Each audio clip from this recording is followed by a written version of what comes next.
All right. Well, thank you all so much for joining us for today's program, Interrogating Presidential Photos with the Ford Presidential Library.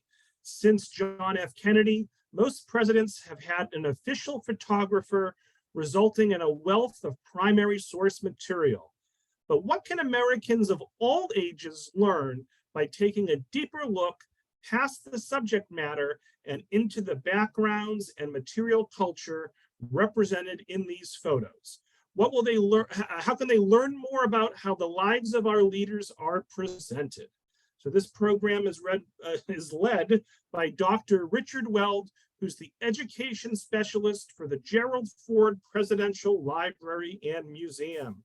So everyone, let's give a big virtual round of applause to Richard for returning and giving us another presentation. And Richard, you can take it away. Thanks so much. My pleasure. Thank you, Robert. And you can never say enough nice things about Friends of the Library organizations. They're fantastic. As Robert was saying, I am Richard Weld. I'm the education specialist here at the Gerald R. Ford Presidential Library and Museum. I'm coming to you today from beautiful Grand Rapids, Michigan, which was Gerald Ford's hometown. And so he wanted to have his museum here.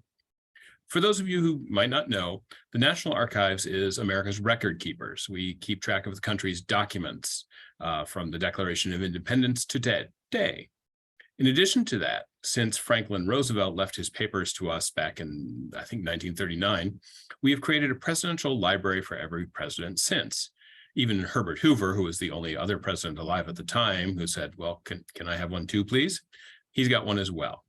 So we have all of those presidential libraries and museums. Today's program is interactive, so please feel free to put questions in the Q&A and thoughts in the chat, and occasionally answers to my questions. Please keep those civil and on topic. And we're going to talk today about presidential photography and why it's different from your average regular photography. Our goals for today, we're going to learn a little bit about the history of photography itself, and then about presidential photography specifically. We're going to discuss traditional interrogation of an image, consider how material culture has changed during U.S. history, and then think about some deeper ways in which we have to interrogate presidential photographs because they're, as I said, different. And as always, of course, we'll have Q&A. And I love this quote, which is attributed to Ansel Adams, because I think it really sticks the question here of what do we see in photographs and how much of a critical eye do we think to use about them? So, first things first, we're going to talk about the history of some photography. And in this case, we're just going to go over a little timeline. So in the early 1800s, the first photographs are taken, but they required people to come in for sittings at studios, and they had to hold very still. If they moved, the image was ruined. Now, the images were captured at first on glass plates. Eventually, cameras were moved outside of studios, but the subject still had to hold still for minutes at a time. Try to take a picture of someone walking and you get a blur. In 1878, an improvement in the glass plate process allowed instantaneous capture of an image. Cameras became more portable and candid photos were born. Suddenly, a photographer could take a picture of a busy street, capturing all the people in a snap instead of just a series of smears. Now, at this point, those cameras were still just about as large as you see them in this picture on the upper right. Now, it wasn't until 1900, 20 years later, that Eastman Kodak introduced the Brownie, which you see pictured here, a truly handheld camera, which was about the size of a lunchbox. It utilized a roll of film, which meant that anyone could use it, and the snapshot was born. People took them on vacations, up in hot air balloons, and just everywhere. This was probably the turning point of photography for the people, but you still had to get the film developed. So there was additional cost even after you took the pictures. It wasn't until almost a century later, 1989, they'd had them in labs before, but the first portable digital camera was sold to the public. And I'm going to ask you, put your guess in the chat. How much do you think the first portable digital camera would cost a consumer on the open market? Just pop your answers in the chat. I see $3,000, $300, $600. I do play by Price is Right rules, though. So, you know, you win if you get closest without going over. I see 645, 100, 80, 250. All right, so far 3,000 is the closest without going over. The actual retail price originally was $20,000 for the first consumer available digital camera. Within a few years, though, your guesses were much more accurate. They were down to the size and price of a regular camera. So how many of you have a camera in your phone, right? Imagine how amazing that would have been for your great-great-grandparents, the notion of everyone wandering around with an amazing camera compared to what they had in their pocket at all times. I'm going to show you now a slightly spooky image. I don't want anyone to panic, but that is President John Quincy Adams, and I guarantee he wasn't as big a grump as he looks like in the photograph. Presidential photography got started fairly, well, kind of early. The first photograph of a president was taken right after his inauguration speech for President William Henry Harrison. Unfortunately, it's the only one that was taken of him, and it was a studio photograph. He sat down and got his picture taken on a glass plate. It was lost. Since he caught pneumonia at his inauguration and died, they never got a chance to take another one of William Henry Harrison. He was our 9th president. Now, John Quincy Adams, a couple years later, actually had his done in a studio. So he's the first chronological US president to have his photograph taken. Then, of course, photos were also taken of Andrew Jackson, our 7th president, and Martin Van Buren, our 8th president, before their deaths. So we have sort of 6, 7, 8 gap. And then every president from John Tyler, our 10th president on, had at least a studio portrait taken, but many of them not much more than that until the technology developed, and so did publicity. Presidents went from having their pictures taken to having grown up with their own cameras. And then suddenly it went from reporters taking a lot of their photos and even film of the presidents. But most of the pictures of our presidents were taken of them or for them, not by them. It wasn't until 1961 when our 35th president, President Kennedy, finally created the post of official White House photographer. At that point, we're in, the 60s. Everybody can get access to a camera practically. And he decided he wanted to have a little more openness and a little more visibility, and he knew how to use the media. At the National Archives, we do a lot of interpretation of images and documents because that's our thing, is keeping documents. On our website, docsteach.org, we have a great source for materials and tools and stuff. One of the things we have here is how to analyze a photograph. And we ask the 5 W's. Who took this photograph? What was happening at the time in history this photo was taken? Where is it from? When is it from? And why was it taken? Those are a really good start on looking at most documents, right? But for presidential photographs, we already know most of those answers. And the photographs you see from the White House press office are intentionally created documents. So we have to go a little bit deeper, and we're going to look at some additional W's today. But first, I want to talk to you a little bit about the history of office stuff in America, what we call material culture.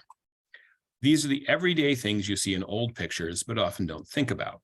You should, though, because the differences between technology then and technology now make a huge difference for how you should think about these photographs specifically.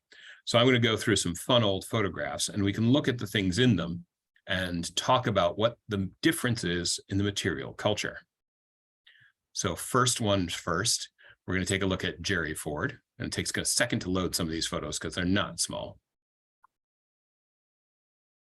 There we go. What's Jerry doing here? He's doing his homework. He's going through books. He's reading magazines. This is when he was young Congressman Ford. He's keeping up on all current events, which you had to do with books and magazines because before computers and the internet, nothing was digital, no emails, no Wikipedia, and no tablets to keep everything on. What you had was a lot of paper. All right, now, bonus question for those of you in the audience. What is that thing sitting on the table just to Jerry's left? Not the lamp, the other thing. Go ahead and pop your answer in the chat. What the heck is that weird looking thing? Oh, somebody already got the right answer, and I want to see if anyone else can get. No, it's not a dictaphone. Good guess. Yeah, no, you've pretty much gotten it. It's a radio. That was a common way of getting the news back in the day. All right, so let's look at another picture. It's more paper. All of those letters coming to the congressman needed to be read and responded to. And that thing to the left of the lady in the photo, that's a typewriter. Now, a lot of students haven't seen one of these yet, and for most of those of us who aren't students anymore, it's been a little while. But with no computers, there were also no printers, and also no copiers until 1959. If you wanted to have 2 copies of a letter, you either typed it twice or used something called carbon paper. For those of you who don't remember carbon paper, you would take 2 sheets of paper and a sheet of carbon, basically between them, and then you would crank those into the typewriter, and then you would have to type and hit the keys very hard so that the key would hit the first page and put an A there, and then hit the carbon and press through that to put another little A on the next page of paper. This is how you made 2 copies of a letter, right? It's old, it's clunky, and it was really, really messy. But that's what it took in the day to have 2 copies of something printed at least. We'll get to photographs in a minute. Here's Jerry Ford again. A photo of your desk piled high with papers back in the day symbolized that you were working really, really hard. And he was a hardworking guy. And First Lady Betty Ford, back when she was in the White House, look at all that stuff on her desk. That shows, she's working hard. All right, a quiz for those of you who might not know. What is that strange thing she's holding up to her face? Go ahead and pop your answer in the chat, see if you know it. Especially if you're under 20. I want to know if you can actually guess this one. All right. Yep, a couple of people are getting it. It is an old style phone, the little cord going to the handset to the base. Somebody's saying it's a phone, but I'm over 60. So yes, you've seen them before. Note, she actually has another phone over on her other sideboard. She's really busy. She's got 2 phones. If those of you who are under 20 always wondered why there's a strange looking thing on your red or green button for using the phone on your cell phone, it's to simulate the shape of one of these handsets. So that's, a very big difference for material culture then and now. But then even if you're the president and you're somebody who has somebody who takes care of all your paperwork, you can have a clear desk, but you still have to make a lot of phone calls. We do have lots of pictures of Jerry's desk full of stuff. Honest. So what do these pictures show us? They show us that physical objects were how people communicated back in the day. And for every picture that was taken, a photograph, a physical copy had to be made in a lab and then given to someone.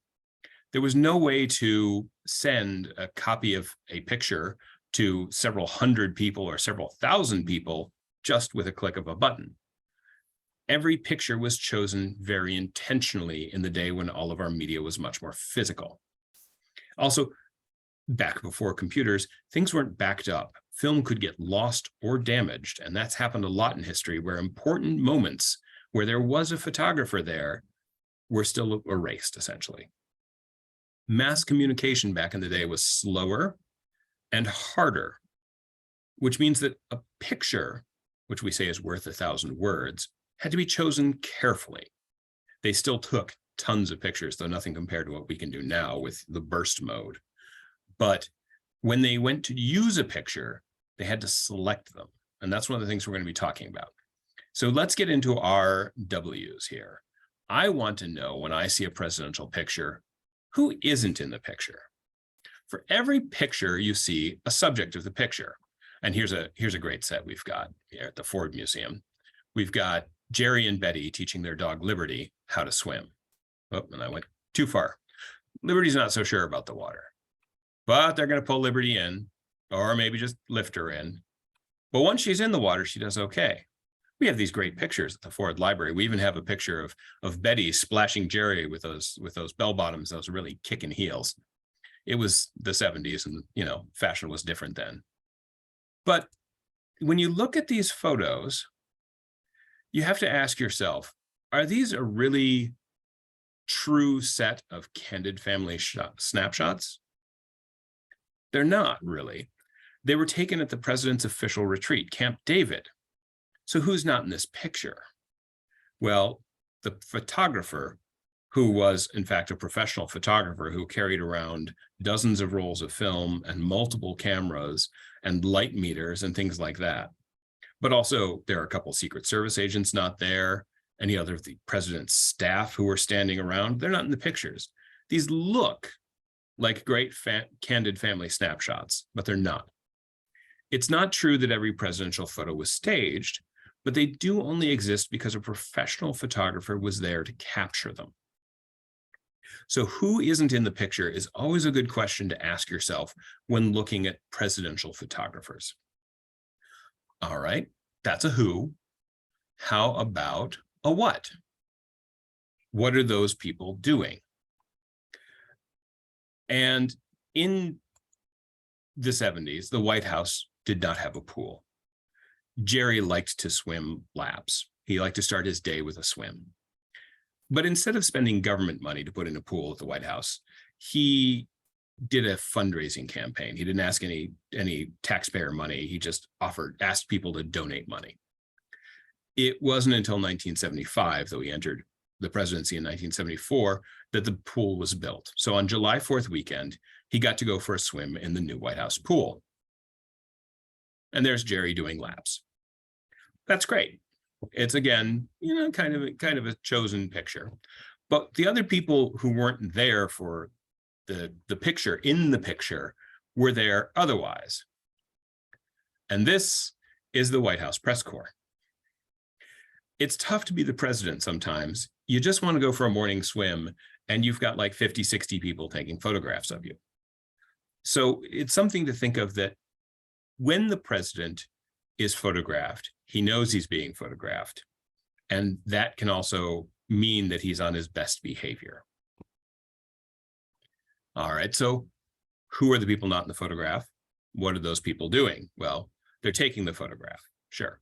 Now, the funny thing is, this photograph was taken by the president's photograph of the press photographers taking pictures of the presidents. It's like one of those holding up a mirror to a mirror, and it only gets stranger because I think there's a photograph of the photographer taking a picture of the press, taking a picture. I'll stop there. All right. The other thing to think about with presidents and presidential photography especially is where are the people who are in the photograph, especially in relation to the president? It's a question when you look at a photograph, you don't necessarily think about where the people are standing and what that means, but where they're seated shows how close people are to the president. For example, this is a business meeting called by the president. They're sitting in the Oval Office. They're around the table at the benches, at the couches and on the big puffy chairs. That's nice. They're there to talk to him and probably listen to what he has to say. This is a photograph that was chosen to show these people are meeting to discuss serious business. Sometimes, though, you get the president with another famous person having their picture taken together. They both do this because they want to have people associate them with the other person in the picture. Now, this is Gerald Ford, who used to be a boxing coach with world champion Muhammad Ali. So, they both had something to talk to about boxing, but really the photo was there to show the association between them. This, on the other hand, might look familiar. It's kind of like a classroom. These people all have their chairs facing the president's desk because he's in charge. He's talking to them. They're going to leave this meeting and do what he says. It's another way of conveying business is happening. Now, some people get to sit right next to the president. They're trusted counselors or friends. This is Secretary of State Henry Kissinger. But there are protocols and rules for where people sit or stand in the Oval Office, and position can show the power of that person and their relationship to the president. Photographs capture that placement and can help you see how people are getting treated. Of course, the true power in the Oval Office is being the dog. You can sit wherever you want, and you can even try to get Henry to rub your belly. Doesn't look like Kissinger's up for it, though. And then, all right, when and how was a photo released, if it ever was? We've talked about people who aren't in the picture, and now we're talking about people who are in it. This photograph came with a caption. At least one photographer, sometimes more, followed the president most of the day. They took sometimes hundreds of pictures a day. But out of those, each day, only a handful were ever chosen to be released. And so how did that work? Each roll of film was turned into a contact sheet, one sheet which showed little versions of all the pictures on that roll. When an image was needed, they would take the negative for that film, print it on photograph paper as many times as they needed, then physically deliver those photographs to the people who needed them. Remember, none of this was digital until the late 1980s. Some would be sent to publications such as individual magazines. Others would be used for posters or something like that. And still others would be given to newspaper services such as the Associated Press for wider distribution. And that's what you see here. A photo was paired with a caption and then distributed to any newspaper, magazine, radio station, or TV station who subscribed to the service. They could then use it for their news coverage. If you lived in California, Kansas, New York, Massachusetts, of course, you could see the same photos with the same captions in your newspapers all over the country. But until they were needed, these images existed as film in the White House press office archives on what is known as a contact sheet. That's another question, though. When and how was the photo released, if it ever was, because so many of them weren't? These contact sheets, by the way, look like this. We have a large collection of them. This one is from August 9th, 1974. It's President Ford's first day in office. As we said, from those sheets, individual images, the best of the best, were chosen for release by the White House press office. See how two of these are circled? Those are the ones who got used. These tend to be the ones where the president isn't blinking, frowning, sneezing, or so on. But that's because filters in Photoshop had not been invented yet. But as we saw, some images got released immediately. If there was an important meeting with a world leader, a couple of images might be released to the press right away. These pictures had immediate context, but many were stored for later use. A good picture of the president sitting in the Oval Office and smiling at the camera, like this one on the far right, could be pulled out later for a campaign button or a magazine article or just about anything. The vast majority of these photos, however, as you see on this contact sheet, were never released, never seen by the public. Most of them were never even printed. They only existed as negatives. Now, that's the funny thing about that, though, however, is that at the National Archives, we have them and you can access them. For example, at the Gerald R. Ford Presidential Museum, if you go to our website, you can see the contact sheets by individual day, and that will let you look up what was going on. You can also pair them with what's called the president's daily diary, and you can sort of stalk the president throughout the course of any given day. The daily diary is where he was minute by minute, hour by hour, and then you can say, okay, well, when he's in meeting with the liaison from the People's Republic of China, I want to see all the pictures, and you can. Most of the presidential libraries that are covered by the National Archives have these already up online. Some of them are a little easier to search than others, but a little poking at most websites will be able to dig up just about any of them. Because we keep these records and make them public, you have the ability to dig into them. That's really what we do at the National Archives. You can look at these presidential photographs, and for the most part, as you can see here, they'll tell you what was happening that day. So your basic who, what, where, when, and why are already answered. But asking the deeper questions, who isn't in the picture? What are the other people doing? Where are those people in the picture positioned? How and when was this photo released? And why this photo? Those will give you a deeper understanding of what presidential photographs were intended to tell you. It's not so much cynical as a critical eye, which is a very good social skill to have, especially when it comes down to looking at media. All righty, I've been talking for a little while now, so I'm going to give you a chance to ask questions. I do love a good Q&A, and I see that we have a couple of them. So Richard, would you like to read the questions aloud? Just so you know, Richard, only you and I can see the questions and comments. The audience cannot. So Well, if you're going to read them yourself, make sure to read them out loud. Sure. All righty. Actually, a couple of them are answers to questions I was already asking that just showed up here as opposed to the chat. Sorry about that.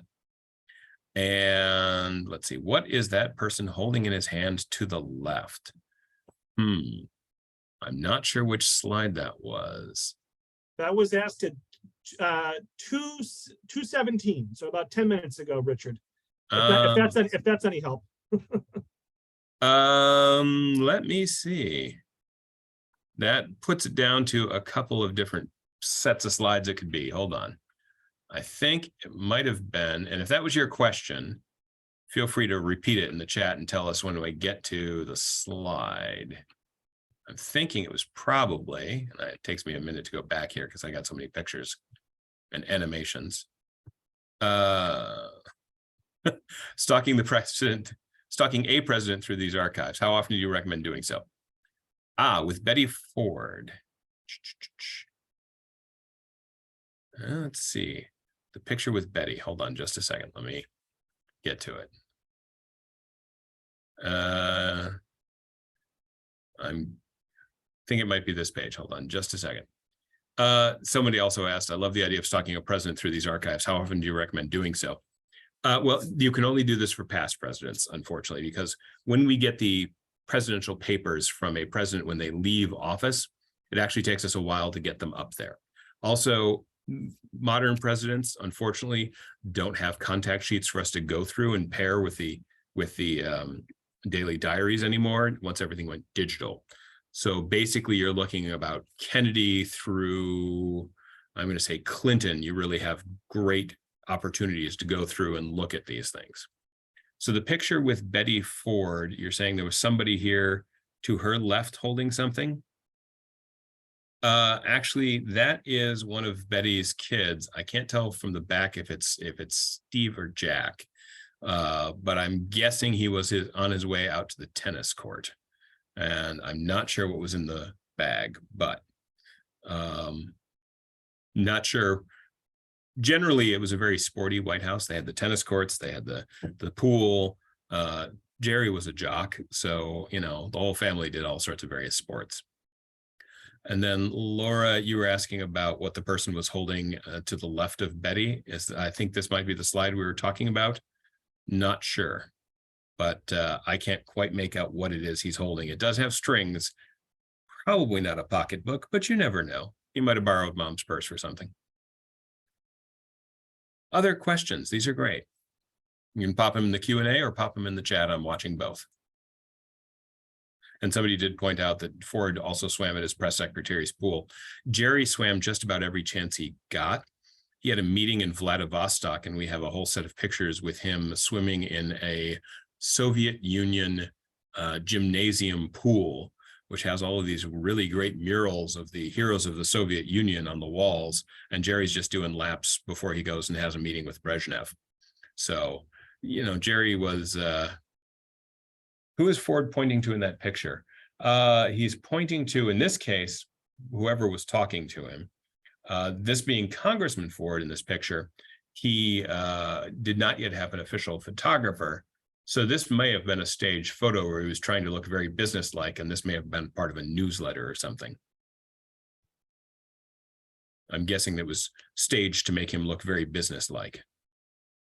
Richard, can I ask you a question that's actually been being brought up in the news these last couple of weeks? Sure. And I'm not making any political statements with this question, but people are questioning whether it was the right decision for President Ford to pardon former President Nixon. I'm curious, what was his thought process, and did he ever have any regrets? So, answering backwards first, no, he did not actively regret it, but his thought process was that he needed to get the country moved past that, because there were a large number of other crises at the time, the end of the Vietnam War, inflation that makes today's inflation look small, certain economic problems. The city of New York was going bankrupt. And he said, we need to get past this. And so the pardon was basically an attempt to move the country forward and get us back on the same page. When Jerry walked into the job, the United States was in the midst of a constitutional and economic crisis. By the end of his presidency, things had turned around quite a bit. He looked at himself as somebody who was there to fix some problems, and he had to pick the ones he could focus on. So folks, yeah, no, that was a good answer, Richard. And so folks, any and all Gerald Ford questions are free, Yes. free game here. So fair game, I guess is the word I'm looking for. Fair game. Even if it's not about the presidential photography, but if you have any Jerry Ford questions, now's the time. It's not every day you're in front of the education specialist for the Gerald Ford Presidential Library and Museum. So, Richard, it looks like we have a few more questions in the chat. Yes. Or in the Q&A. Yes. Stephen wants to know, since Jerry was an athlete and a football star, who and for what motive portrayed him as a klutz? Yeah, great question. Jerry Ford was an all-American athlete. He was offered a couple of different pro football jobs. He actually went on instead to coach boxing at Yale and be their assistant football coach. He swam, he played golf, he played tennis. He just played all the sports. He was on he hit a grand slam on the congressional baseball team. In his first year of presidency, he was walking down the stairs from Air Force One, which is a metal staircase, in the rain. He was holding Betty's arm and holding an umbrella for her and not holding the railing, which basic boo-boo. He slipped and fell down the last couple of stairs. This, of course, immediately made the nightly news. And this being the first season of Saturday Night Live, they needed something to poke fun of the news. And Chevy Chase started doing impersonations of Gerald Ford, falling over everything. Jerry, on the other hand, had a great sense of humor. His team actually sent a member, his press secretary, to be on Saturday Night Live with Chevy Chase playing Gerald R. Ford, tripping over things. And so he was portrayed as a klutz. He didn't greatly mind it because he wanted to have an open presidency. And we do have a picture, though, right after he left the Oval Office and we opened the museum, they had a conference here on humor in the presidency, to which he invited Chevy Chase. And they staged a photo of him tripping Chevy Chase. So he had a good sense of humor about it, but it was one of those humanizing things. Let's see, Michelle wants to know, some recent presidents have had their pictures that the official photographer took published in book form.